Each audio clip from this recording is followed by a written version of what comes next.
Don't you come at Oh, me, no. wig hat, and try to talk shit.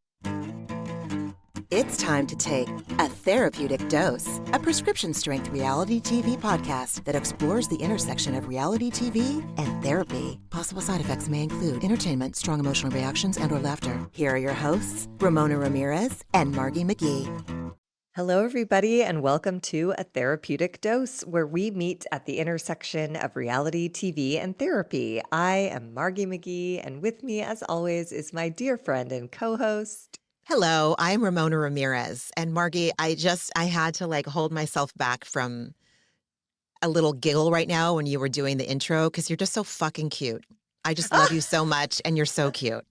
Oh my God, this is the best way to start a podcast in the whole wide world. Hey, thanks, man. You're so Likewise, welcome. I'm sure. Aw, thanks. Yeah. Just off the bat, I listen to each episode partly because I forget what we're saying when I'm editing. I don't get to listen. And, I'm always looking for things I either want to improve or what did I miss or whatever. And I'm feeling a little self-conscious about how I would understand if someone thought I came off sounding really self-righteous about Daniel, narcissist, life coach, Self-help expert. Yeah, self-help expert. Thank you, narcissistic expert. I can see the irony in that I'm here talking about therapy and that I've gone to therapy for so long. And I can see how it could sound like I think I'm an expert on all things therapy. I am absolutely not. There is no reason for me or anybody else to think that I have shit figured out more than Daniel, self-help expert, narcissist expert. I'm not a therapist. I'm not an expert. I am a middle-aged woman who's been in therapy for the better part of 30 years, for the most part. And I've done a lot for my own mental health. And I am committed to doing it for as long as it is juicy and exciting and, feels it. I don't do it because I feel like I have to. I do it because I want to. This is fascinating work. It's uncomfortable. It's painful. It's exciting. It's happy. I can start, like I have been able to in the last few years, untangling things in real time, reframing toxic beliefs in real time. I get chills sometimes, the hair stands up on my arm, But I do it fucking imperfectly. And all I'm trying to do here is to say, who's to say I get to judge this man? Who's to say that? I really hear how judgmental and self-righteous I can sound. And I mean it from a humorous place. And I'm talking with one of my best friends. 9 times out of 10, I forget we're actually recording right now. It's more like we're just dialoguing about these shows that we love and these crazy people and their behavior that we get to see every week, thankfully, a couple times a week, depending on which franchises are running. But I'm not, see, I was about to say I'm not better than anybody else, but you also know me that I am going to say that I am better from Oh, God. some people. Oh, well, not perfect yet. I'm sick. Not perfect yet. No, you're not. And look, it's just we're expressing opinions based on a total of 6 minutes of airtime. I don't know Daniel. I bet if I met his family, I bet if I had him over for a backyard barbecue, we'd get to know each other in a different way. All I have to know of Daniel is how he showed up on screen for 4 minutes last episode and 2 minutes this episode. And in this episode, I felt bad for the kid. He looked way in over his head. These women were eating him alive. He was fading into the water feature, just trying to disappear / getting caught up and laughing at the entertainment that these ridiculous women were providing. This is not his milieu. You know what I mean? He should stick, look, he gave it a good shot. And all you were doing was working with what you had. They didn't give us much last week. What they did give us was pretty reductive. An Instagram uncertified self-help, quote unquote, expert. it's hard not to like pass a little bit of judgment. Do you know what I mean? Like no one on a dating profile, a lot of people write like pilot or entrepreneur, CEO or whatever. No one's going to write like unlicensed Instagram self-help expert because most people are going to go like, "Whoa. What?" No. So, Daniel was not presented to us as a serious person. And we succumbed to editing. And I'm not going to pretend like I wouldn't have a very human conversation with Daniel if our paths were ever to cross IRL. But for what we were given, whatever, right? Okay. Yeah. No, yes, that was very clear and succinct. And Not yes, I succinct. agree. That went on for No, way it too was. long, It but was. It didn't. It didn't. It was cohesive is what I meant to say. Not love that succinct, word. cohesive. Very Yes. Tim Gunn, Project Runway, final Uh-huh. collection coded. I love Oy, it. oy, oy. But yeah, sometimes, I hear myself sometimes and I get self-conscious like, oh shit, I sound like a real know-it-all. It's the whole point of our podcast is that we don't know any of these people. If we have strong reactions to anyone on our teeny tiny TV screens, there is something going on within us that is gently asking for our attention. That's it. And sometimes I'm willing to give things my attention and sometimes I'm not. And I thought in this episode we really got to see, people who are finally ready to pay some attention to old traumas, old wounds that are continuing to cause repeated harm in their current lives. Like primarily that was Gertie that was offered that suggestion in this episode, but it applies to me. It's only when I'm completely sick of something and like I really have to, as my first therapist said, you don't have to wait to come to therapy until your back is against the wall and the wall is on fire. And I was like, huh? That didn't occur to me. And then I learned in 12-step rooms to, treat 12-step work and therapy, treat it like a gym, not an emergency room. That was revolutionary because I didn't know you could ask for help if it wasn't absolutely desperate. I thought you had to be completely, you need triage or you can suck it up and figure it out.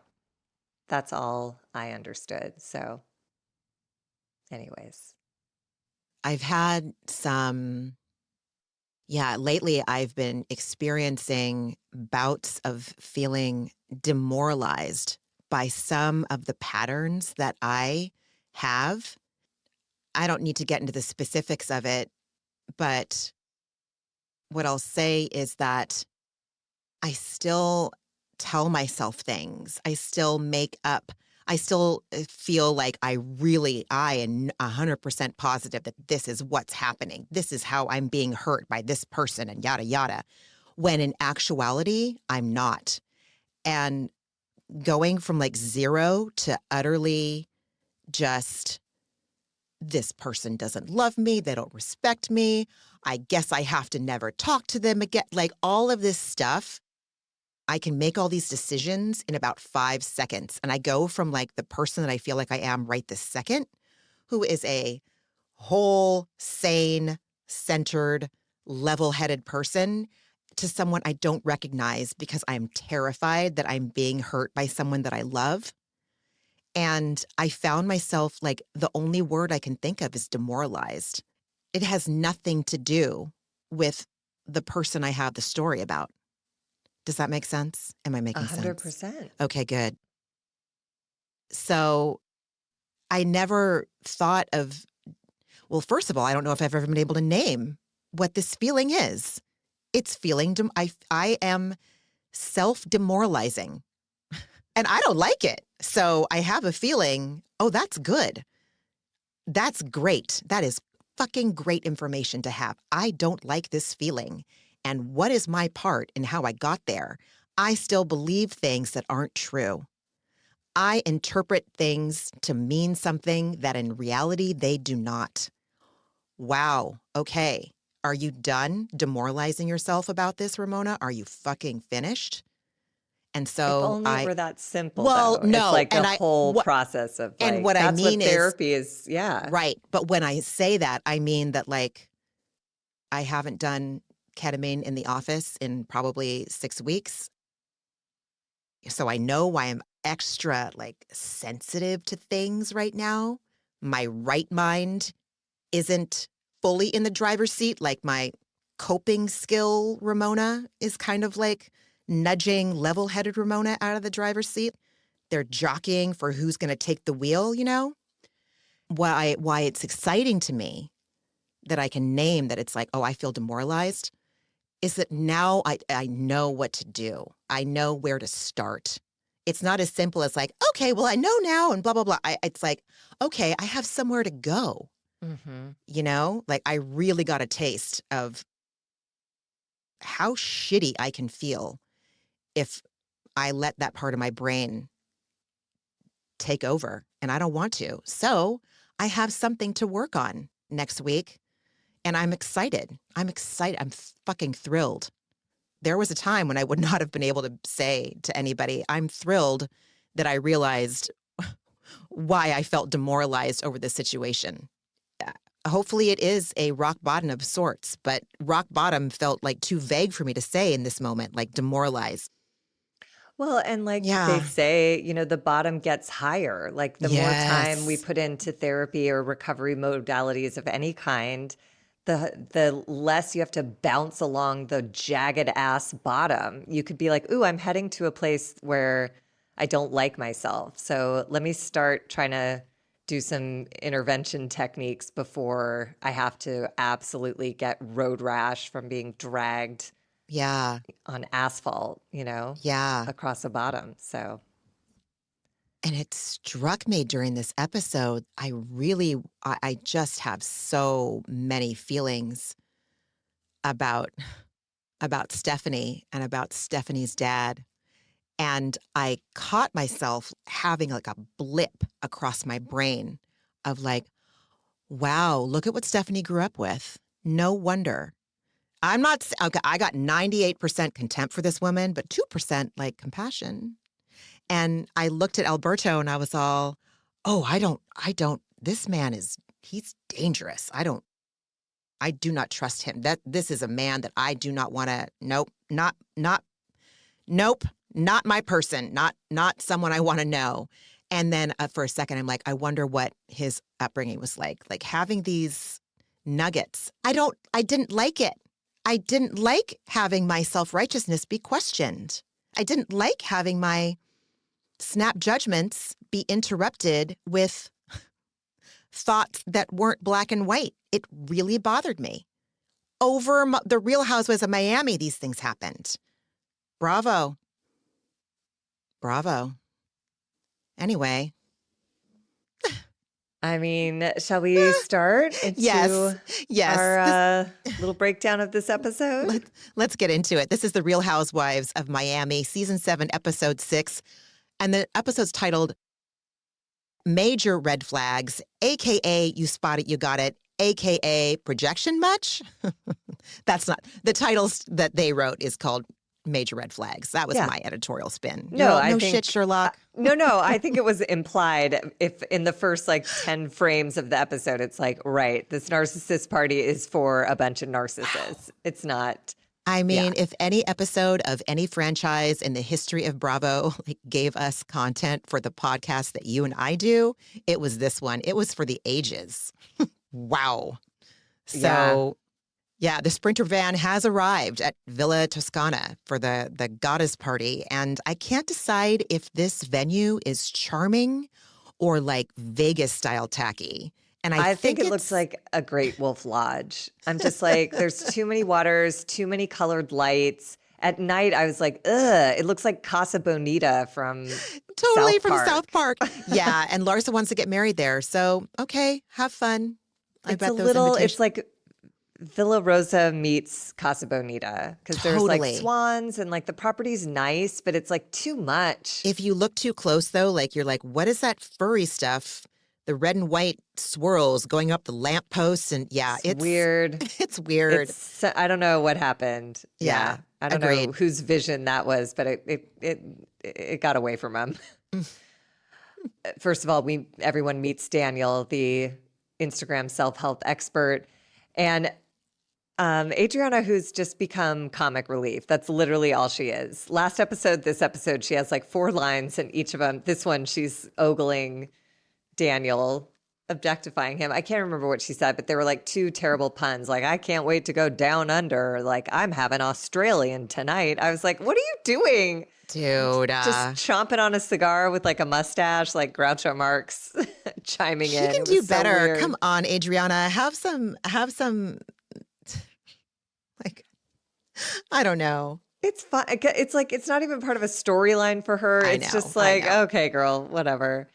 And then Alexia shows everyone the mirrors with the sayings about narcissists written on them. And Stephanie points out, oh, the theme seems to be narcissism. And Adriana says it's about how Todd treated Alexia. And before the words are even out of her mouth, Alexia cuts her off and said, I don't want to talk about Todd. We're not here because of Todd. And I'm like, oh, okay. And Kiki is all of us who in a confessional goes like, Alexia, you've been saying how Todd is narcissistic. We get a flashback sequence of Todd being an absolute unmitigated dick over the years. And Kiki wraps it up by going, how is this party not about Todd? Just the defense that Alexia came at when she heard Adriana saying that. Yeah. Just lack of self-awareness. Oh, I found Daniel on Instagram. I'm cured.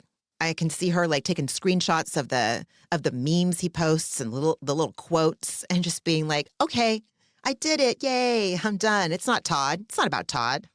Again, this is where I get upset. And these are things that I still need to work on because she's playing us as fools. This party was about Todd. You did connect with Daniel because you thought Todd was a narcissist and you thought he had left you for good. So you were going to try to play this whole season as though you were the victim of a narcissist. But now you're back in the sack with Todd. So Alexia has this confessional where she says, jokes on all these women, they're all narcissists. And I was like, true, but it's also, don't do that. It just really bothers me. I get it. I can see that. I can absolutely see that. It's so frustrating. It's frustrating to see people that haven't done the work just like, boop, boop, I'm good. Or You know? even it just seems like she's just trying to hide the ball. And I'm like, I see Yeah. it, you dumbass. Like, just tell us, like, look, this party was supposed to be for Todd, but I'm trying to work things out with Todd. Have whatever opinions you want to have about that. But at the same time, all these women are narcissists too, so the theme still applies. If she had said anything like that, I'd be like, I'm on board. But don't try to tell me this was never about Todd. I don't want to talk about Todd. It's like, you don't want to talk about Todd because you're having to adjust your whole angle on this season because you're back with Todd, who sucks. Nobody's confused except you, maybe. Gertie really resonated with a mirror that did not resonate with me at all. And I wanted to ask you about it. The mirror that she really resonated with was the problem with being empathetic is that you feel sorry for the people that hurt you. I mean, I guess if I really spend time thinking about it, it helps if I have information about where the person who hurt me came from. But I have to spend some time. I was like, I need to ask Margie what she thinks of that mirror. I couldn't take any of the mirrors seriously, but I get that. Something that I've been working on in therapy for years is like, if people don't lead with gold, I am not to mine for it. That is not my job, because I'm convinced that in everyone is a good person who just needs my love. You know, like if I can find a way to love a broken part of them, they'll feel seen and heard and understood and they'll heal, which is insane and narcissistic in its own way. I didn't understand that because I'm like, what is the message to not be empathetic? Because that's some bullshit. Be empathetic with boundaries. Yeah. I don't know what any of these mirrors meant. I was like, Yeah. I can't invest in these stupid sayings that Daniel scrawled on a mirror. It's been a while since I've tried to like change somebody or save somebody. So I never even made that connection with that mirror. that that's what that is. That's I what don't know if that could. that's what it is, but I what mean, I've or learned in Al-Anon, which is a program that deals directly with what I just described, that instinct to want to help everyone and get them well. They say in those rooms, bless them, change me, which is basically let them do them and let's see what's going on my side of the street. I'm so good at digging into other people's psyches and really investing my time and energy to figure out what's bothering them. And I feel good about myself when I discover what it is and try to love them through it. And then I waste a lot of everyone's time and energy trying to heal that. They don't want that. As my therapist says, your way is not the right way for everybody. What makes me happy is not necessarily the path to happiness for all these other people. And I'm trying to set them all on my path because I'm super convinced that that will solve everyone's problems. That's nuts. oh God, you're right. When I'm forced to say it out loud, I'm like, that is nuts. I know. I hear you, and I'm like, oh, Ramona, the only business that you have to like mind is your own goddamn business. Ramirez, like that is fucking it. Ramirez Higgins, like that's it. That's it. That's it. Ah, Jesus. In Gertie's confessional, thankfully, she is on board with this theme because she thinks all of them have narcissistic traits, including herself. Now, she says including herself. Again, we stand Gertie on this podcast. And then we see a shot of Lisa looking at herself in a mirror saying, I look crazy right now, but I'm not sure she actually read the mirror. She was just looking in the mirror. And Lisa's going to Lisa, okay? Lisa's just being Lisa. She's being Lisa. And that's all I have to say.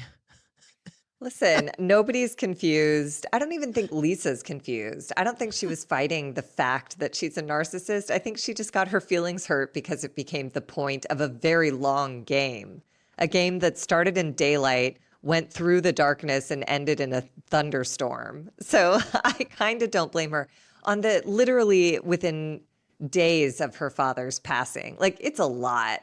It's too much for anybody. I don't know. See, I hear you say that, and then I'm like, oh, she's the one that's putting her lip gloss on, on the Mexico trip when one of her castmates is getting sick or sad or something. And then this Sick, year, barfing. yeah, barfing, right? And then this year, like getting up to give Alexia a hug, but she's holding her phone in her hand, like she can't even put her phone down to give her friend a real hug.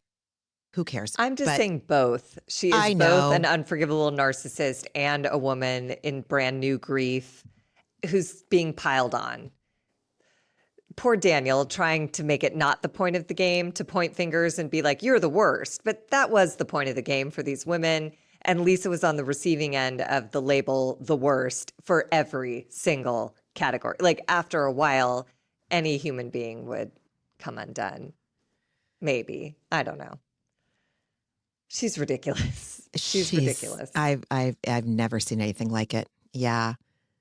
Stephanie weighs in, of course. She is so desperately pushing this businesswoman angle because even here she goes, I might be a narcissist because a lot of business people are. Business, business, business. I'm a boss. All I think about is business while everyone else is arguing. Well, I'm thinking about emails. And I'm like, oh my God, please, please, with the ham fisting. Yeah, it's so exhausting. Maybe, do I want to? I don't even want to like spare compassion for her right now. I don't even want to spare it. I haven't gotten there yet. I'm rationalizing it. I'm in my process. And in my process with Stephanie right now is I don't want to give her compassion or try to understand her deeper. That's sick. It's so repellent, man. It's like she even makes the way Vicki Gunvalson talks about work seem less annoying. And Vicki was a woman that asked another woman at a party that was there to work, do you work? Do you work? I mean, she is just trying to justify her existence or whatever. I don't know what, or her position in the world. It's that whole thing of like money talks, wealth whispers, right? So like whatever the boss version of that is, there's plenty of people in my life who are extremely high level, very wealthy, very accomplished human beings. You wouldn't know it by the way they dress, talk. They don't walk in Birkin first. I just met with one of them today who was in like jeans and a ratty t-shirt because that's how she gets her best work done. And it, you know what I mean? It just is like, it's such a costumed performance that it's borderline offensive. It's exhausting. It's like, we get it. We get who you want us to think you are. None of your actions are making this believable, but I get it. So you can stop with the dialogue on this front because I'm bored. You're right. That's exactly what yes, yes. Mm-hmm. Oh my God. Oh, I just I can't hear her talk about business anymore. I can't. Well, it's all Uh, vague. It's not real business. She's like, I'm just thinking about emails and money. I'm like, those are like loose business terms that you'd find on like the game show $25,000 Pyramid, or that you can't say when in the game Taboo when you're trying to guess the word business. It's so general. What do? You yell about dog poop in a model unit. That's all I've seen. That's the only business acumen I've seen you demonstrate so far. So I don't know how to take you seriously. Everyone emails. I hate to tell you, Stephanie, even your 70-year-old dad and boyfriend. Everybody who's I 70 emails. I Googled, I can't remember, did I send you the link to, did I send the link to you and Beth? I think I might have. I looked up on Google the Shoma Village or Shoma Villas, whatever they're Yes. called, and terrible reviews. Like so many people are like, do not rent here. Don't rent here. Do not rent here. This is terrible. Don't buy here. And I was like, oh shit. And I had a feeling. And so confirmation bias, 100%. I'm guilty of it 100% in that moment. And then I looked at the Yelp reviews for Shoma Bazaar, and one review, was I procrastinating doing real things? Probably. I was probably procrastinating editing last week because sometimes editing gets real gnarly. No one called to hear about that. Maybe they called to hear about the Yelp I read where someone was talking about the server telling them that a lot of the businesses had left because they didn't like the owners. And I was all, dope. So again, confirmation bias, yes. There might be other people out there giving glowing reviews. I didn't find them, though. Any hoot. So there's a mirror that says you don't always have to tell your side of the story. Time will. I thought that one was a dud. I just I didn't. didn't pay attention to any of them because it's all, again, talk about general. I'm just like, Yeah. okay, great. Then we have Julia, Kiki, Larsa, and Gertie sitting together, and Julia asks Larsa where she is with Lisa, and Larsa says they need to talk. And then Julia congratulates herself for taking the time to sit and talk with Gertie, who, God bless her, immediately claps back and says, we should have had that dinner way before Marisol's party where you threw water on me because you lost control so bad. And then Gertie reins herself back in, just like so full of restraint. It's so mature, so impressive. And she's like, but that was her process. That was her beef. That was your way of handling it. And I was like, oh my God, Gertie, the grace you are able to extend to this woman is something I don't know if I would have access to, especially when Julia comes in with that self-congratulatory tone. It's like, oh, you are just bypassing all of the steps of forgiveness, which are you have to sit in the discomfort of you did something awful. You have to acknowledge that you did something absolutely disgusting and dehumanizing, and you have to wait to earn Gertie's trust back. And you won't. You're just going to be like, well, that's over because I took her to dinner. Anyway, and Gertie's like, nah, no. And Julia No. just bitches in her confessional saying, Gertie keeps talking about it. I thought we'd agreed to move forward. And if memory serves, all Gertie said at that dinner was baby steps. I'm willing to take baby steps. So it's I not think, over. I mean, Julia. what you said is sit in the discomfort of it. And people don't want to do that part of the process.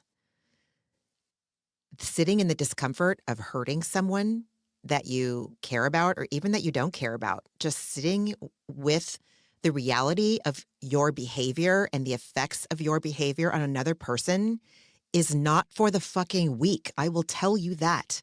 It is the stuff that keeps me up at night. Yeah.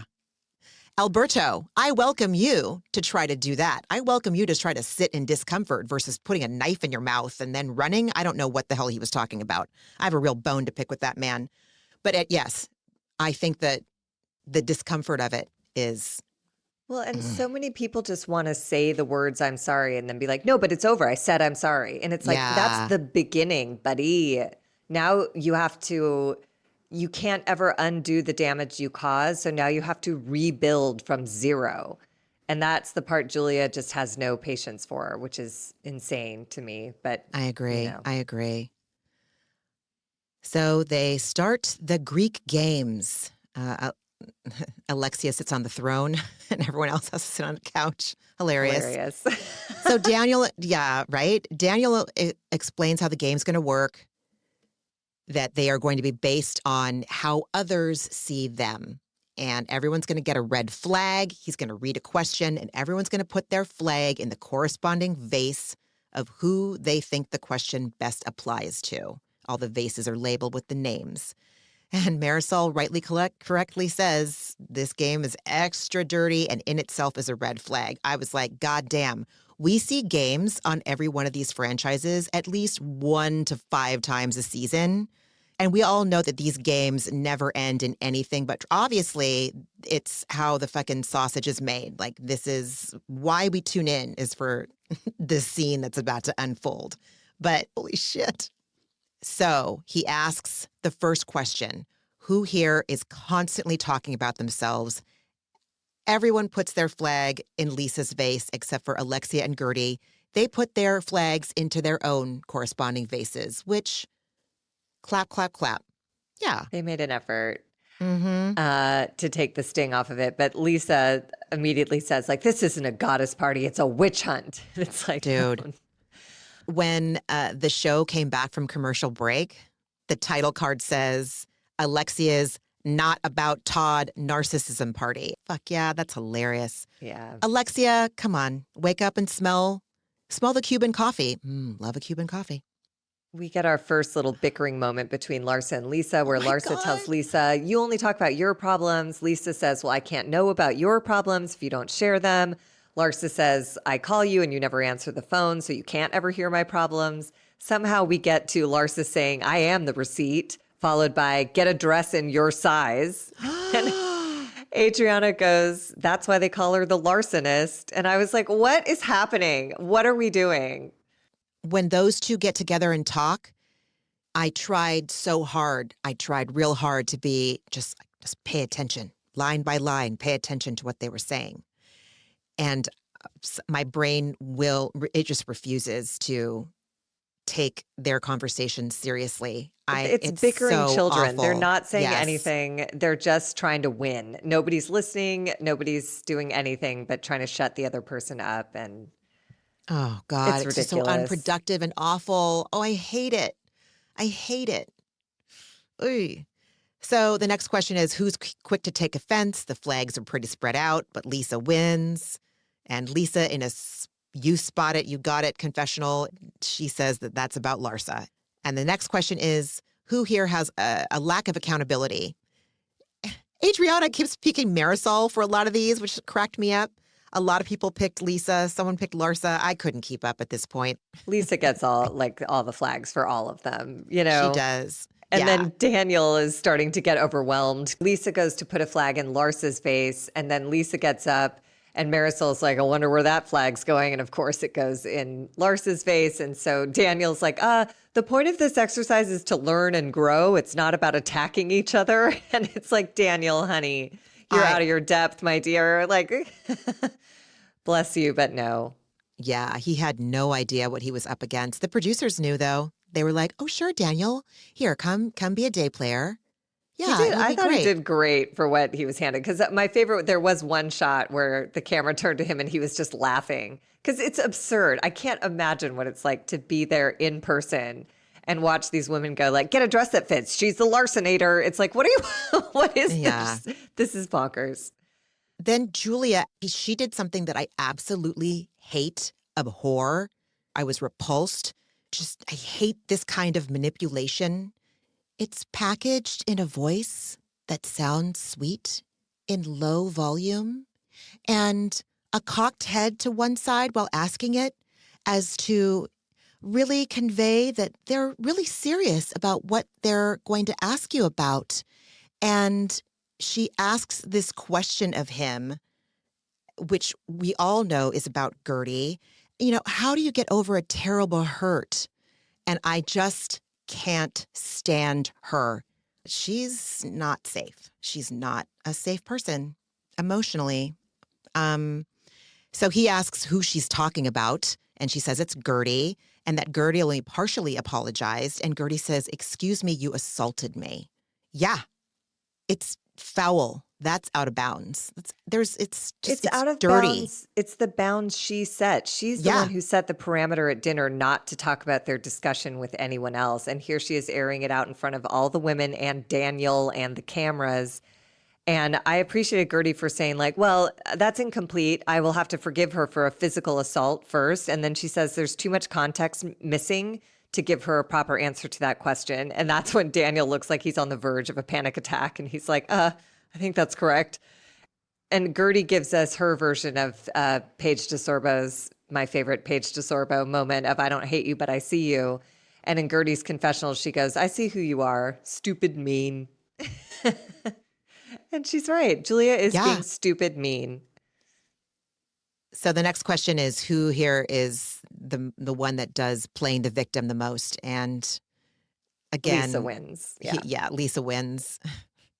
Lisa and Larsa, my God. yeah. Sorry, and like he tries to mediate the fight between Lisa and Larsa that's breaking up, and Lisa tells him, "Sit down." Like she literally is like, "No, don't. You're not going to talk over me." The person who is whose games they've organized, and I gotta say, like, yeah, Daniel, sorry, dude, this is what you signed up for. But I love Daniel because he put his hand behind his back and just backed up into the water fountain and just let them go. Like there's no he read that room, right? Seriously. Yeah, and Lisa and Larsa just start endlessly bickering, but it finally ends with Lisa saying something to the effect of Larsa had said she didn't want to wait to marry Marcus till her boobs were on the floor. And God bless Kiki, she's like, "We're better than this." And I'm like, "No, Kiki, you might be, but these ladies are not." At this point, Alexia volunteers that she voted for Lisa in the playing the victim question. Like she says, basically, like, I'm going through a lot in my life too, but I'm choosing not to be a victim. I laughed out loud, and I think I had to rewind it 2 times to make sure that I really heard correctly. Oh my God. What's it like to live in that kind of, what's it like to say something like that and take yourself seriously? Lisa, she insists she's not a victim, and that only a few people are her safe space, and one being Adriana. I'm in denial. I want Adriana to be a certain way, and she's not 100% like the way I want her to be. I don't want her to be nice to Lisa. Such a dick. Oh my God. No, she's terrible. having a very mild season, so she's really. It's not like she's advocating for Lisa. But I did appreciate. Well, yes. Later, I know she where does you're going. say, Yes. Yeah. Yes. I mean, yes. Lisa. Oh my God, I'm a dick. I'm a dick. Yes. You're not a dick. It's everyone loses sight of it. Everyone loses sight of it, which is why Adriana has to bring it up. Coming to Lisa's defense, who is now crying, saying she just lost her dad. Where is the empathy? So everyone has just spent the last hour laughing at her expense, piling on her. Yes, they are all narcissists. They are all guilty of every question that was asked. But Lisa got all the flags every time. She showed up. She got shit for being late. Her dad's dead. That is a fraught relationship. Grief is gnarly. The fact that she's there is kind of miraculous. The fact that she held it together for however many hours and made it that far. And I did appreciate Adriana for being like, "You guys, can you take a breath and just give her like a beat? You've had 7 hours to attack her. Can we just take hour 8 off? Because she's not able to handle it." Yeah, I feel bad. It's okay. Healthy shame is fine. Healthy shame is absolutely okay for me to be sitting in right now. It's not even shame. It's just like people get caught up in the moment and their dads didn't die. That's the thing with grief, is when it's yours, it's ever present. And for other people, they forget, So that's where Adriana that was not wrong for her to bring this up. But man, my God. And Lisa says she's leaving this bullshit party and she's sick of being the punching bag every fucking time. And as they're walking inside, Alexia again tells Lisa, well, you have a choice in how you behave. Oh my God. Listen, Alexia, where was all of this? Oh, maybe, I guess she hadn't met Daniel yet in time to, change the dynamic she has with her toxic piece of shit son, Peter. Talk to Lisa about choices, Alexia? Go outside. You go take a tour of those mirrors, ma'am. God. Well, also, she just missed the whole point. Her dad just died. She's not thinking clearly. She Yeah. does have a choice in her behavior, but right now that choice is warped because half of her brain can't conceive of the fact that the dad she just reconnected with is now gone forever. Give the girl a minute. So a storm rolls in, so everyone grabs an umbrella and trots inside, and Lisa's crying in the bathroom saying, I hate these people. Adriana goes in to comfort her. Lisa says that she's floored that everyone has forgotten what Larsa's done to them. And then we get a nice little flashback sequence of Larsa spreading rumors and telling lies and revealing Gertie's cancer diagnosis against her explicit instruction not to. And all I could think was like, it's not either or. It's like, you guys are both terrible. You got all the red flags, but like, I don't think anyone forgot that Larsa sucks. Holy shit. Yeah. I mean, they're just like fucking that mime exercise mirroring. Daniel thanks them all for participating and says that he thinks that they'll see this whole event as positive in the end. And I laughed. And then Adriana just, oh God, when she says, hocus pocus TikToker. And I was like, fuck yes. Slow cap. Loud Hocus clap. pocus fucking TikToker. And I was like, yes, ma'am. I loved it. Sum it I up. loved it. Please, please. Yes. And then this was really just so uncomfortable and boring. Gertie tries to broker a peace deal between Larsa and Lisa, and she stays nearby to mediate and interjects when she senses things aren't going okay. And even though Larsa and Lisa are both telling her stop, she's like interpreting what Larsa's saying. It was just so, it's like I understood where she was coming from, but abandon hope, ye all who enter here. Like, if you're not speaking Larsa and Lisa, you can't do it. And also it's not appropriate. Like, she's not a part of that conflict. Like, don't try to be in it. Mind your business, I guess. Yeah. Yeah, but it's interesting. At the end of the episode, we learn she's never had a minute of therapy in her life. We're sort of watching someone bottom out on her control issues. So her feelings of lack of control led her to be extremely hurt by a Captain Sandy dinner invitation. And her desire to exercise control puts her in this position where she must be able to feel it. It's not helpful. She kind of comes off like an asshole. We watch her sort of reach her last layer of tolerance with her own behavior, which I thought was like really quite profound. Fuck yeah, it was. It was amazing. And yeah, we get a moment of like real-time enlightenment in her confessional at the end, which is like, that's so cool. I love that scene. I can't wait to talk about that one. So then we get a little bit of levity. We see Adriana studying with her dog Basquiat on her lap, and she is studying a book called the DSM-5, which stands for the Diagnostic and Statistical Manual of Mental Disorders. And I believe it's been recently updated, maybe in 2022. But if you've ever been in a therapy office or whatever, you've seen this book. It's usually like burgundy with gold writing. It looks very scholarly. Adriana is studying up on personality disorders. This is also the book that your therapist might use when they are looking for diagnosis codes that they want to put on your claim form that you can send off to your insurance company.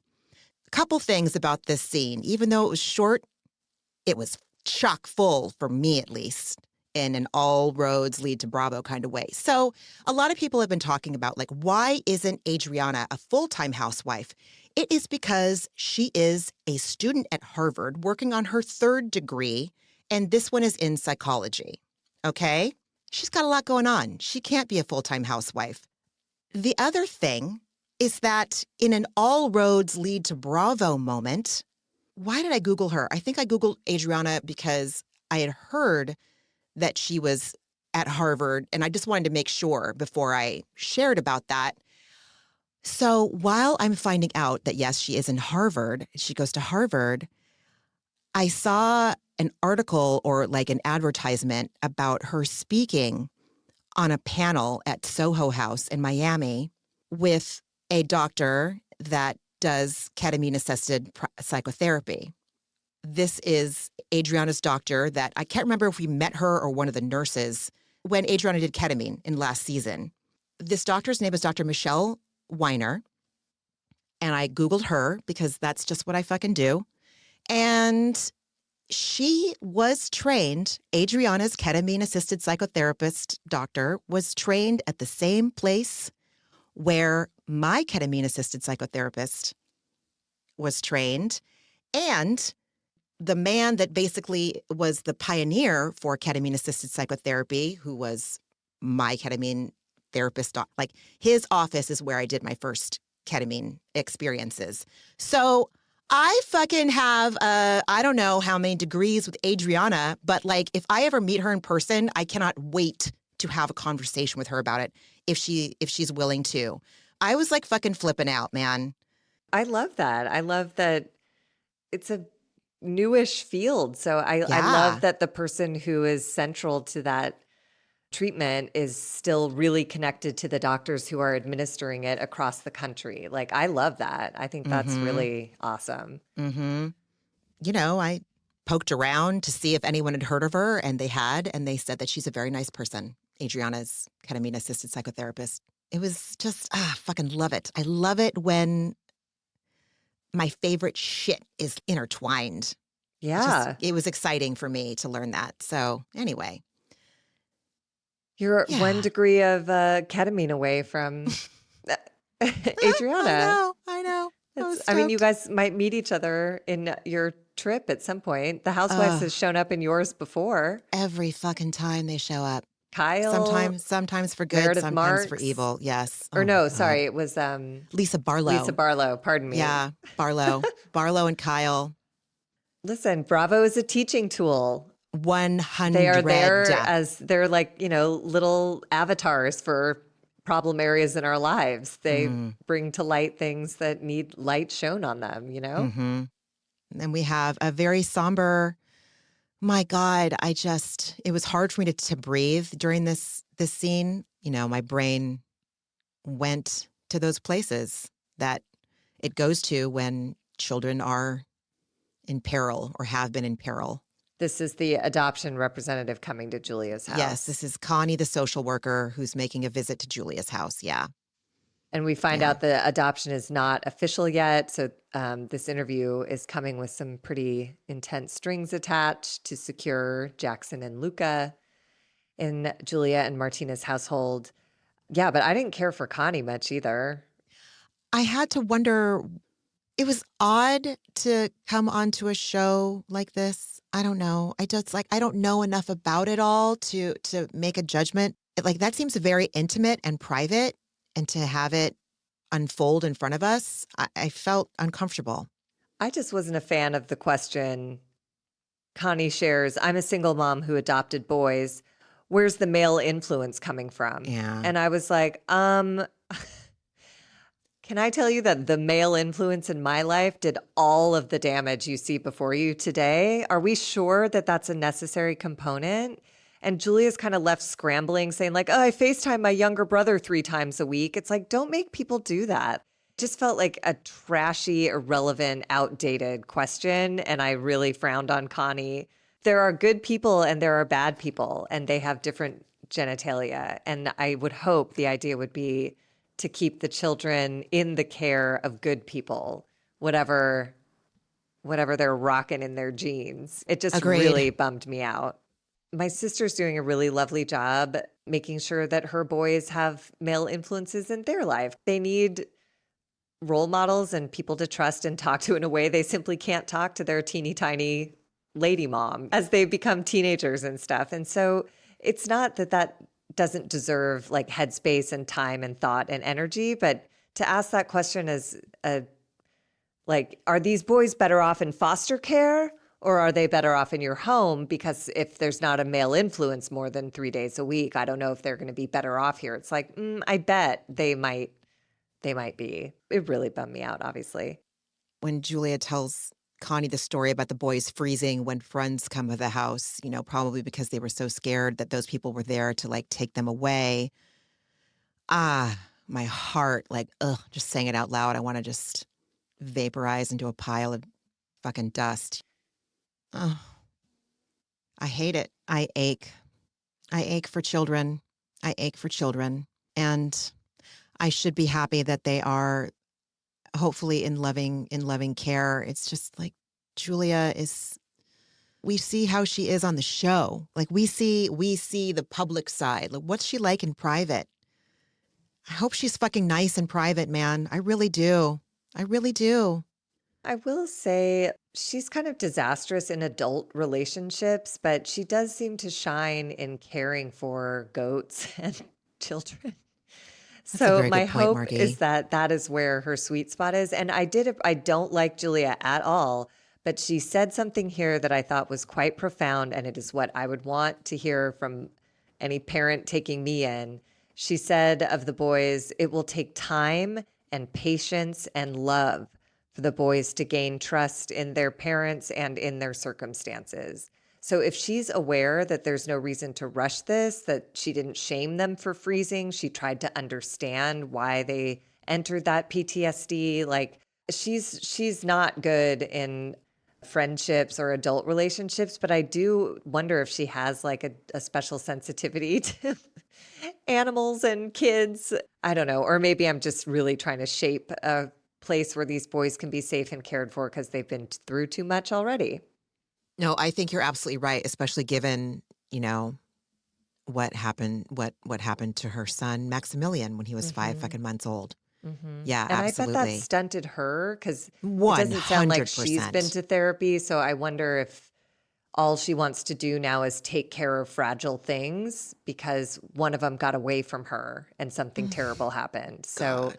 it does feel like she's like all of her goodness and energy gets funneled into that one good place, I hope.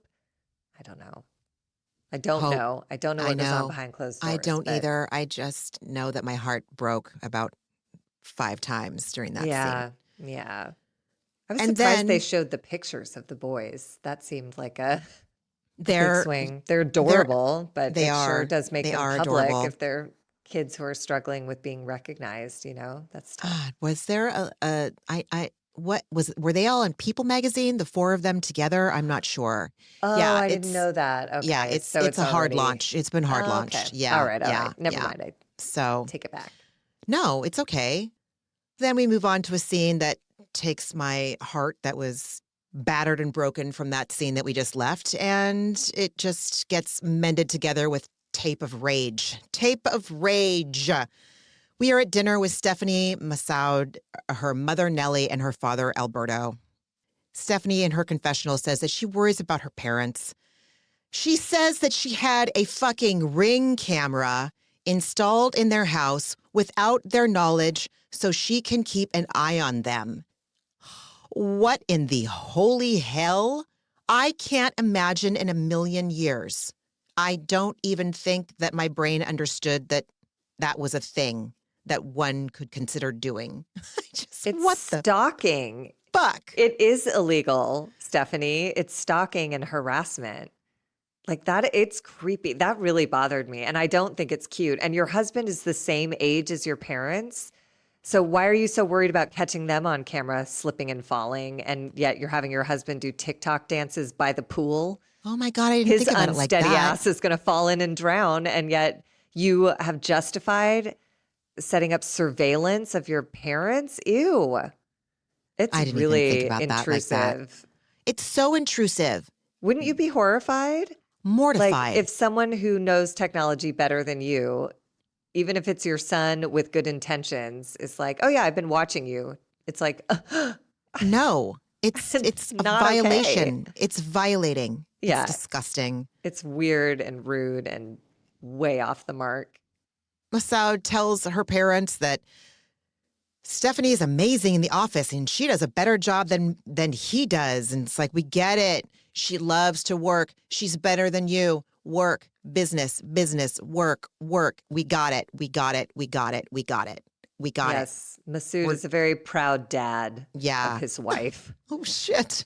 I mean, because right before this, we find out that Stephanie's parents are celebrating 50 years together, which is pretty impressive.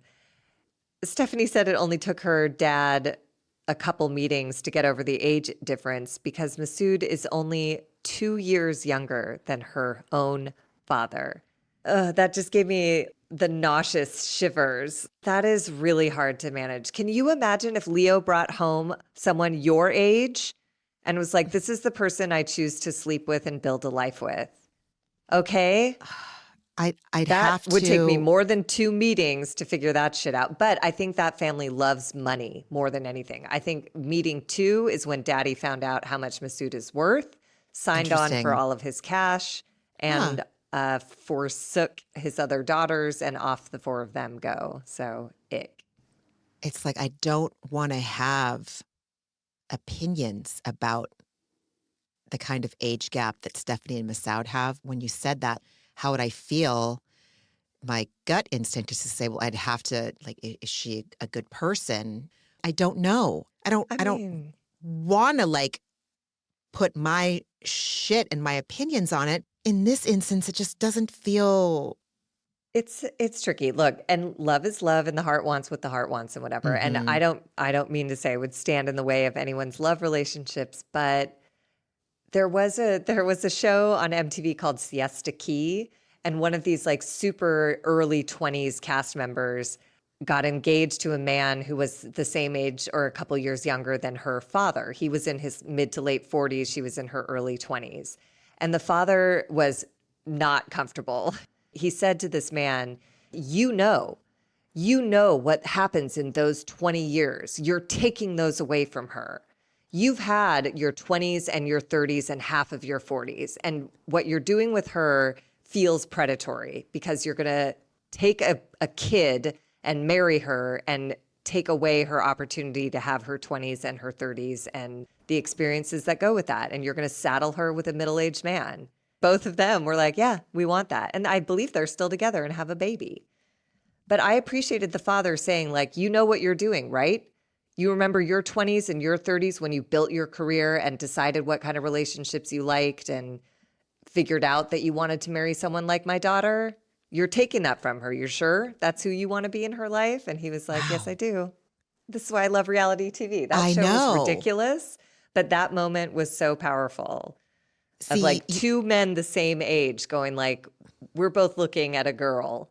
She's my daughter, she's your girlfriend, and we're the same age. So we know what it takes to get to this age. It was cool. I never would have expected that kind of conversation to come out of that show. Like once the first few seasons of The Real World were done, I like didn't give MTV reality shows a second thought. Oh, I'm such an asshole. That wasn't sophisticated enough, but color me humbled. I did not know that a conversation of that depth would come from Siesta Key, you know? Who could? And by the way, the man this woman fell in love with was a producer on the show. So he had to quit his job and then came an on-camera personality and then got his ass chewed out by her dad.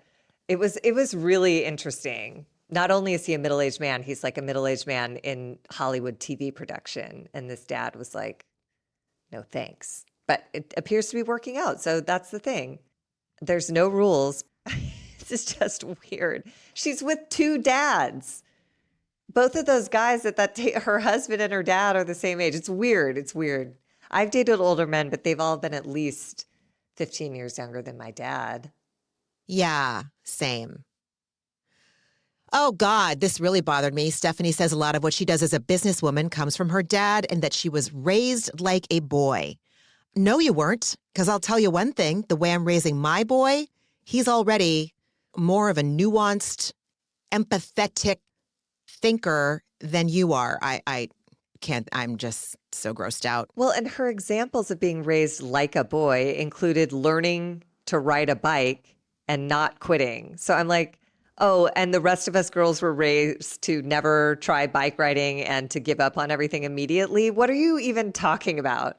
Riding a bike isn't a boy thing, and not quitting is not reserved for only boys. Like, what are you I talking know. about? I know. Or And the how did you raise your other daughters? Like, what is that? I knew this word would kill you because Stephanie starts shitting on her sister, saying they're very, very sensitive. And it's like, whoa. Yeah, I wrote my notes about this scene in bold italic.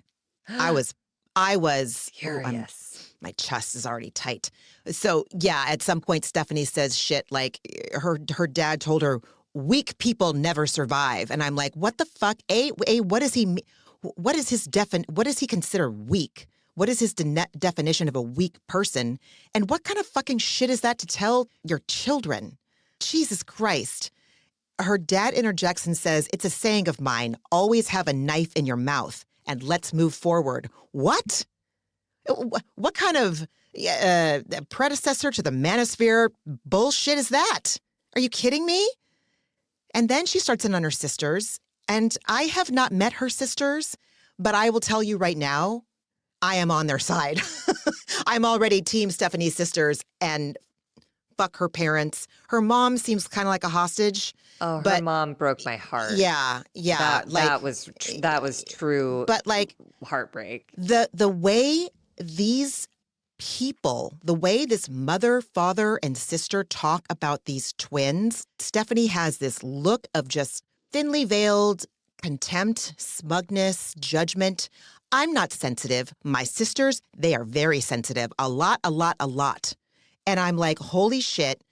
Alberto says with judgment and contempt, just like his daughter, he says, it's like they're from a different planet. And just the look on his face while he's saying it. And I was like, oh, okay, sorry, Alberto. Sorry they're not from fucking planet knife in your mouth. He's disgusting. She says that they can't talk for 2 minutes. It's literally like war. And I'm like, yeah, I would go to fucking war with people like you too. Your dad's a piece of shit. You're rigid pieces of shit. And you can't tolerate human being. You can't handle what it is to not just do. I was disgusted. It said a whole lot. And I don't think Stephanie thinks that she came off as bad as she did. I don't know. Poor Nellie starts crying. And then Stephanie, instead of just doing anything, she just immediately tells her mom, don't cry, don't cry, don't cry, don't cry.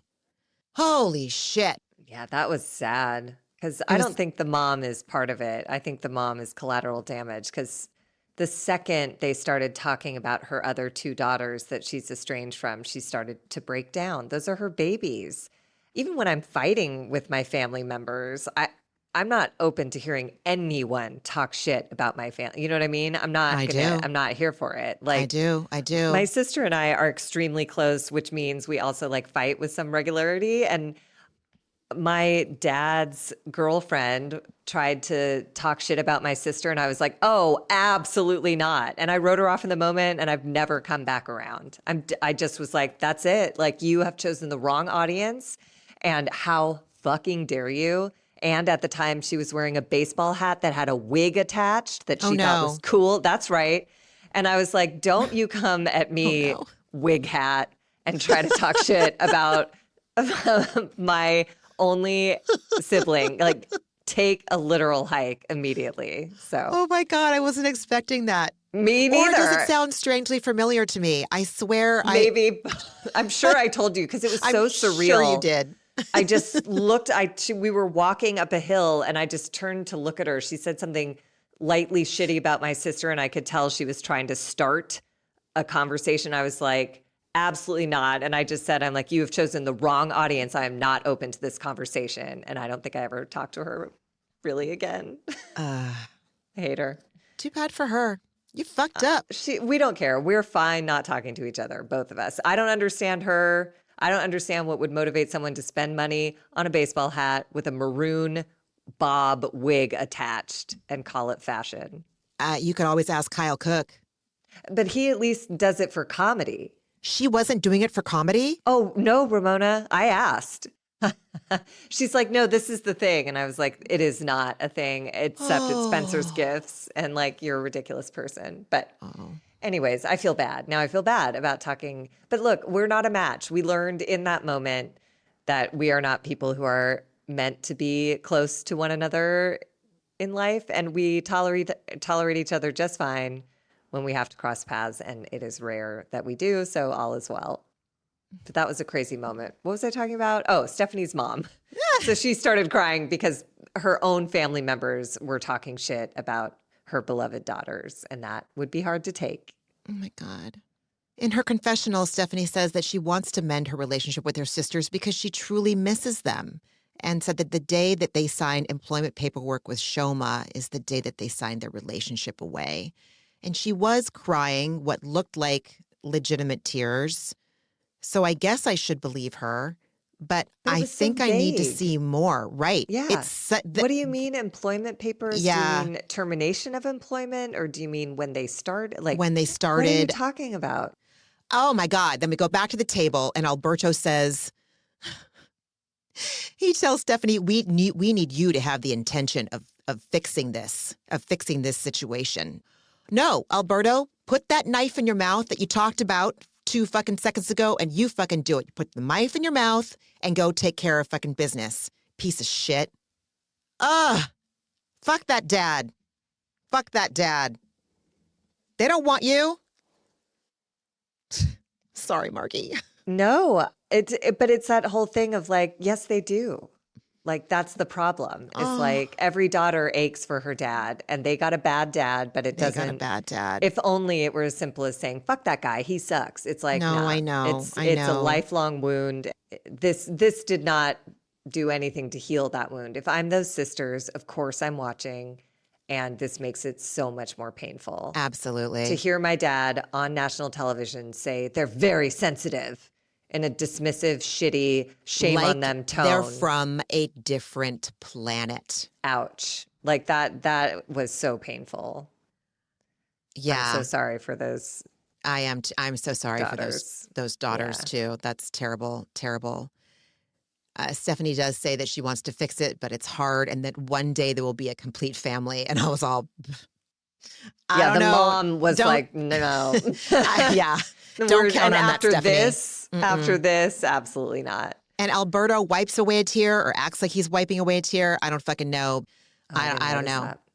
I don't know. Oh. Well, maybe they'll wind up in therapy. Like, God bless Gertie and Russell, my who go to God. couples therapy with an actual therapist, not a life Yes, coach. They really yes. dug in. And we find out it's their first time in any therapy of any kind. And they give the briefest history of their relationship. They met in high school, got married, had 2 boys, then Gertie got cancer. So apparently those are the 4 landmarks on their journey. And Gertie reminds us it's been over a year and a half since her diagnosis, but they're in post-cancer trauma now. And sweet Russell fights emotion back when he talks about Gertie being sick.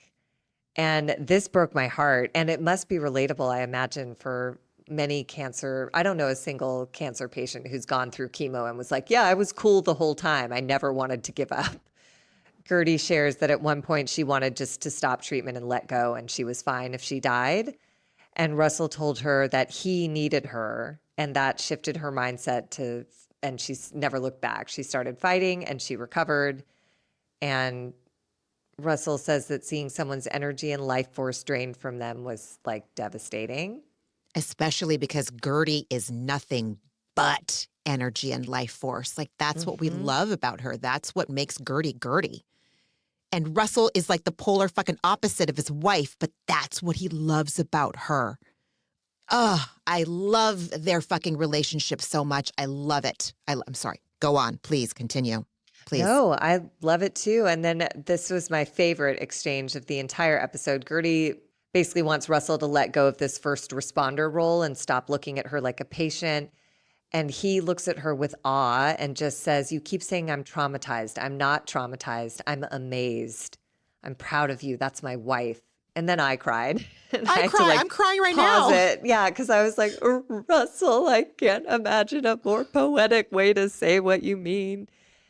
And then I just want to say this is the power of being in therapy. Gertie says to Russell she'd never heard him say that before. And I was like, that is what therapy has to offer. It is designated time to slow down. You're forced to be present and listen because someone else is watching that you're listening. And that's when you hear things like, I'm not traumatized. I'm amazed. I'm proud of you. That's my wife. Like I would get that tattooed all over my body if I'm Gertie, but I'm, you would miss, I know I would miss that in the busyness of day-to-day life and the distractions of being under your own roof with kids coming in and out or whatever. I'm sure he's tried to express this before, but like this is the power of a therapist's office is there's just nothing better than being focused on being dropped in for an hour to hear what your partner has to say. So I thought that was Especially beautiful. with a therapist that you really connect with. And it seems like the three of them really were connected because it is so unsatisfying when you are sitting with a therapist that you know is just like not your therapist, you know? So I'm so glad that the three of them work so well together. And I mean, I can speak from my own experience. You know, when Josh was on with us, like what, a month ago, month and a half ago, and, you know, he talked about us and our couples counseling. And I love to give a plug for couples counseling.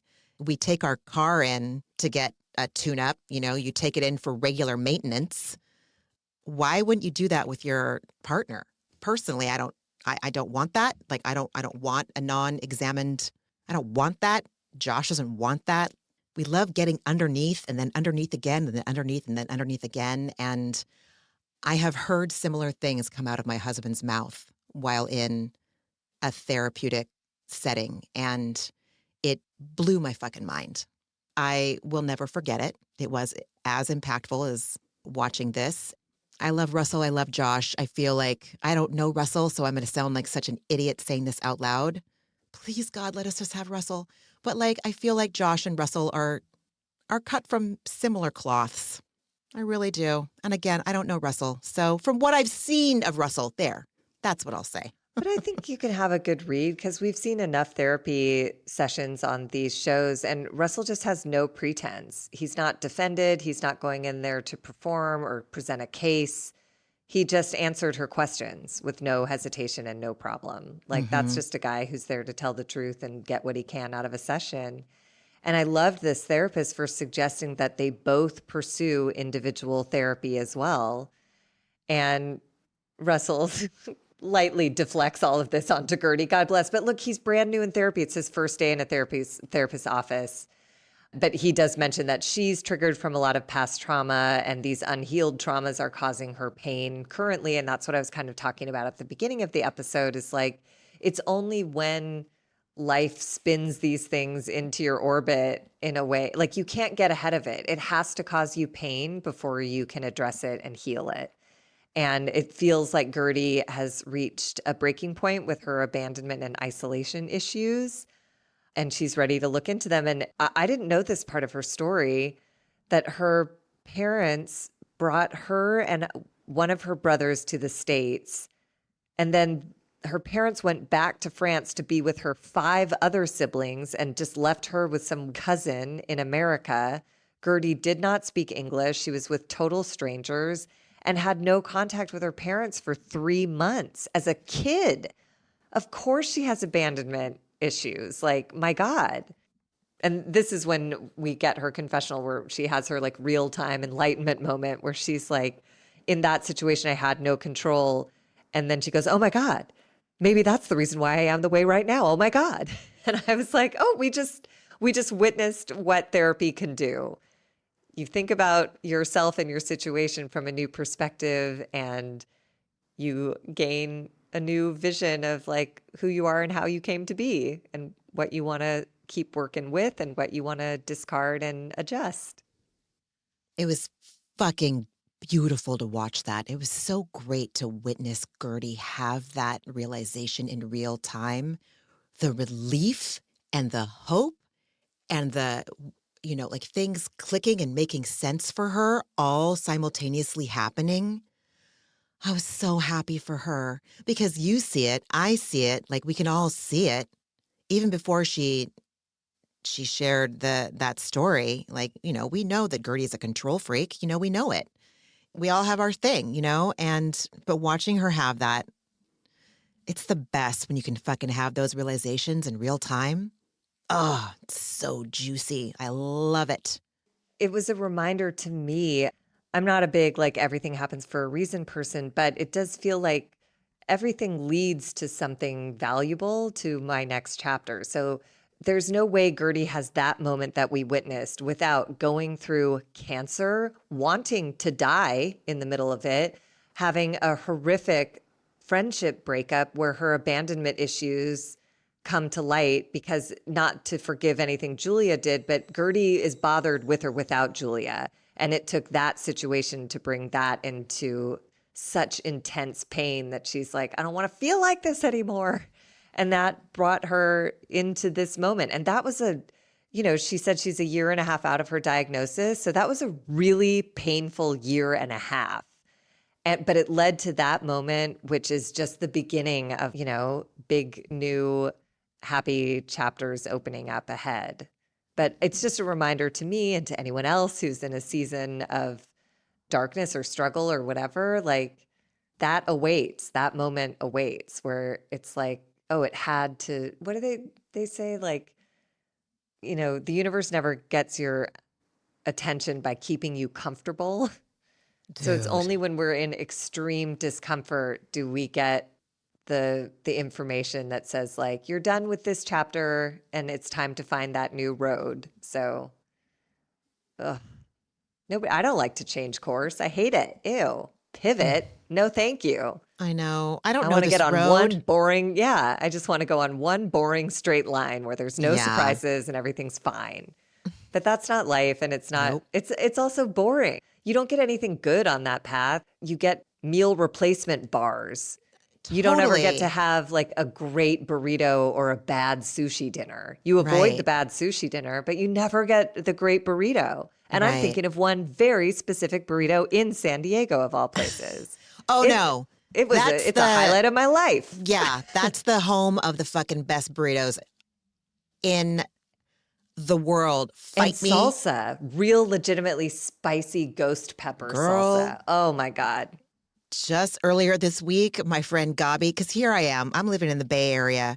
And let me tell you, a Bay Area burrito is some bull fucking shit. Are you kidding me? Get your rice out of my burrito. Plus, the rice is not good. And then they wrap the tortillas in foil. Excuse me? Do you know what happens when you wrap a hot flour tortilla in foil? Peels all the good parts off. It gets gummy and disgusting. And they steam the tortillas up here. They don't griddle them like they do. And just don't even get me started. San Diego burritos, superior to any other burrito, even an LA burrito. And for sure, a Bay Area burrito. And it was like pressed, they used one of those like heavy irons to press it onto the grill. So it had like, it was like Char gold. marks. Oh my God, it was so good. And it's all It was so powdery, like the Oh. powder of the flour. Yes. Yes. Yeah, you don't get the powder on of the flour tortilla here in the Bay Area because it's steamed and then wrapped in fucking foil. It's egregious and criminal. Yeah. And that's what like the boring straight line path that I think I want so bad has to offer. Steamed burritos. Ew. Really? Really? No. But like I can convince myself that I would rather avoid all pain in life and eat a steamed burrito for the rest of it. But that's not true. That's just not a real way to live a life. So It's not. anyways, Gertie rules. Oh, God. Do we need to like Rochambeau or who the hell is going to like talk about the Lisa Larsa lunch? Because I just don't know if I can do it. I mean, it's the same bickering. They go back and forth. Lisa eventually walks off to the bathroom because Larsa just gets petty and mean. And Lisa walks off to the bathroom, calls Alexia on speakerphone and cries about feeling hated by Larsa and the whole group after the red flag situation. Then we have this moment that I was like, excuse you, Bravo. I come to Bravo to leave all things that I might find on CNN or anywhere in the news. How dare you offer a trigger warning if you're going to put that voice on my TV? We see Lisa or Larsa waiting at the table, scrolling through social media, and we get like a full chunk of like a Trump stump speech. And I was like, ew, do not infect my. I've said before, I use reality TV the way other people use marijuana. Do not. That was like a whiff of fentanyl. I was like, get it out. That could kill me. Fortunately, it was brief and quick, but I was shocked and pissed and confused, and it took me out. It took me out too. It did. It did. Yeah. And fortunately, they brought us right back because the next thing Larsa's watching is equestrian fashion content, and then she's taking selfies, and that's fine. Oh my God. Yep. Lisa continues to have this conversation on speakerphone, but now she's inside the restaurant, and a host has to come up to her and say, like, excuse me, you're being very loud. Can you take that call outside? I fucking loved him. He was Give great. him his own show, please. I want to see more of that man. I want to be friends with that man. I want to see him in an airport terminal where there are at least 5 people having conversations on speakerphone without. I don't understand. Where did we go wrong as a society? What the fuck is happening to people? Daniel wishes he had what this guy has. This guy was like, there's a narcissist. I'm having none of it. And he just walked over and casually like leaned on a countertop and was like, hey, you're being too loud. Can you get outside? And she immediately, skittered out the door as she should. Oh, that poor woman whose feet are now heard round the Bravo verse that were shown in the bathroom stall while Lisa was on the phone in the bathroom. My God, that woman didn't ask for that. Lisa comes back to the table and they've both like cooled off enough to try again. And Lisa, actually, I thought this was quite profound what she said. Lisa sits down and says, I don't know what to say. I'm really hurt. And I think maybe you wanted that. And I was like, ooh. And Larsa jumps right on it. So I'm sure Lisa won't take herself seriously. But I'm like, you read that right, Lisa. You read it right. She wanted to hurt you and shut you down. And she did it. And there we go. Did you happen to note any of the reasons why they appreciate their friendship? Because all of their pictures look good together. Yeah. Great. Yeah. Lisa, in her confessional at some point says, I think she was listing other things, but the 2 that stood out to me were, we have mutual friends and we like to go out. Oh my God. And then so when Larsa said later, like, I love the pics we take together are so great. Like, oh my fucking God, you deserve, yes, please make up and be friends so you don't have to be friends with anybody else. Do us all a favor and mend this friendship. I beg of you, please. And I was dying when Larsa, in this like really put out tone, goes like, okay, I'm sorry I came to your party and called you a bitch. I'm sorry your dad died and you didn't feel like I was there how you want. I was like, oh my God, the way you are, if anyone called me a bitch and was like, okay, I'm sorry. Or if my dad died and was like, sorry. It's like, don't sound annoyed when you're apologizing for calling me a bitch at my own party and apologizing for not acknowledging like the passing of my father in a way that was at all mean. It just was like, whoa, these two are so meant for gnarly. each other. It was so gnarly. It's astounding. It's shocking to me. And she concluded that with saying, sorry I called you a bitch. Sorry your dad's dead. Can you accept some responsibility for this too? I was like, wow, what's happening? And Lisa just goes like, yeah, I guess. I wish I'd known how you felt. And then maybe this wouldn't have had to happen. And I was like, I don't even understand. Now I don't understand what the fight was about. I definitely don't understand how they're okay, but they hug and we're great. Those 2 put me through the ringer. Yes. Lisa did say, I think we need couples therapy. And I was like, I don't think that's a joke. I don't think it's a that could be joke. And I don't helpful. know if Larsa's capable of it. I think Lisa might entertain it. I don't think that Larsa would. I don't think No. she'd know what to do. There were a couple relationships in my life where I was like, let's go to couples therapy. And I would make the appointment and I would show up. But that's how you know. It was like, great. So this is not going to go the distance. But I think that's what would happen. If Lisa made a couples therapy appointment, I don't believe Larsa would show. So then they'd know that their relationship is bullshit, but they're not there yet. They're not there yet. It's still working for them. So good for them. They take good pictures together, Ramona. That's I know. enough. And they have mutual friends and they like to go out. They like to Oh. party. Okay. What else did you watch this week? I watched the last few episodes, including the finale of Love Island USA season 7. Obviously, I watched the premiere of The Real Housewives of Orange County, and I don't have enough time, nor water, nor I don't want to get a headache by talking about how foul Emily Simpson is. She's foul on many levels. I cannot imagine blasting my son's business without his permission. He's not capable of giving permission. No. He's like 6. No. That was, Yeah. I would like, never forgive never. my parent for that. And then projecting all the stuff that I'm not naive. I have a feeling that some stuff about Katie's going to come through the pipeline, and I'm going to have to get real clear about who she is. I'm not sure, but it seems that things might not all be all they seem. I don't know, but I don't know why Emily and Gina are still on this show. I no longer enjoy either one of them at all, and I'd like them off. I don't want them to come back next year. And Emily she's really some stuff, and I'll stop at that. It just feels like it should be one or the other. Either you show your kids on camera or you talk about their medical issues, but it just felt like doing both is really, especially because Emily, her whole premise was like, we don't talk about kids, and then it's like, but I don't know. I just can't imagine. I can't imagine. Anyways. Full fucking hip that one is. Full I don't fucking remember hip. I don't remember anything about Gina from the episode. Yeah, exactly. That's why she should not be on the show. Yeah, like they we don't got a need to new get into house. it. Right. They got a new house, and yes, they moved back in together, and she was like, I don't want to not be with Travis because I'm afraid of his ex-wife, basically is what she was saying. And yay, I'm glad that those kids can fucking be reunited. You know what I mean? But I still I don't want to see, I'm done with both of them.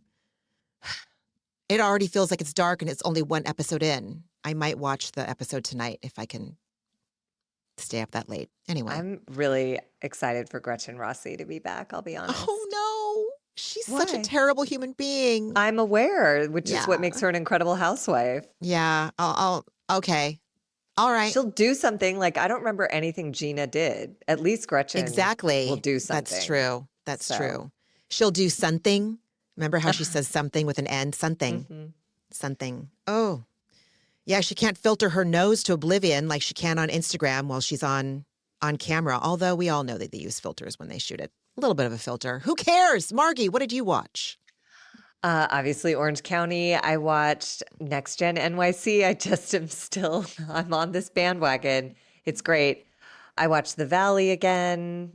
Continues to be really challenging to watch. However, we did get some news that Jax is leaving the show. I don't know if that was of his own accord or if there was some urging from the powers that be, but he is not well. And you really get a look at how addiction is a progressive illness. Watching Jax Taylor over the last decade, unless you choose to get well, it does not get better. And then I watched a show on Hulu that a friend of mine recommended called Such Brave Girls, and it's amazing, and I highly recommend it. I'd never heard of it, but the acting is incredible. The writing is incredible. It's hilarious and dark and genius and great. So if anyone's looking for a scripted option, Such Brave Girls on Hulu. Okay. And what was your antidepressant? It was my birthday yesterday, and I didn't really have any technical plans. The only plan I had was to go to dinner at one of me and Josh's favorite, old school yet sophisticated steakhouses in San Francisco. But Leo and I ended up going to breakfast at our favorite diner in Berkeley. And then we walked up the street to the Sephora where I got my little birthday gift. And then I got a pedicure with my dear friend. And then I went to dinner. We took the ferry to the city and then went to steak dinner. And I ate so intentionally and such little pieces and portions because I did not want to annoy my stones. I had when I say I had a sliver of cake, I literally mean you probably could have seen through it, But I was so scared. Like I was so scared I was going to aggravate my stones that like I couldn't relax at all.